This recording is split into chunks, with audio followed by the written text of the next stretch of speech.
Hey, Ken from ASI, the White Glove guys. So we've been talking about trying to make your home a healthier place to live.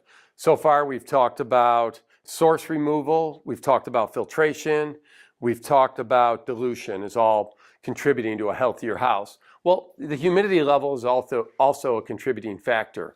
And so I want to talk about humidification, and believe me, I'm not a doctor by any sense of the words, and don't want to pretend to be.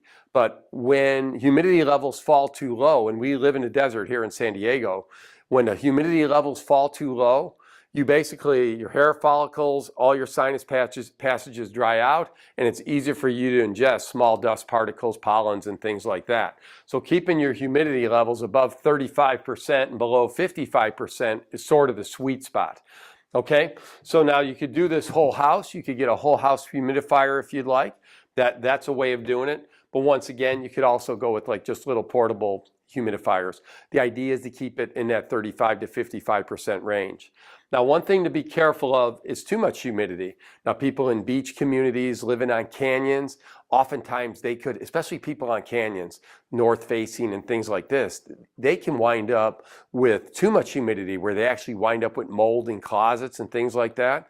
Well, once again, you could go with a whole house dehumidifier that ties into your existing heating and air conditioning system, and you can run down to your local big box store or go online to Amazon and buy a dehumidifier, and they rate that by square footage and the number of pints that they actually remove per day and how much moisture they're removing from the air. Because too much humidity, again, creates problem with mold spores and things, fungus and things like this. So you want to make sure you keep that humidity down as well for those people. But for the most part, we are living in a desert community. We don't have a ton of problems with too much humidity here. But again, that's on a case-by-case basis. We still could.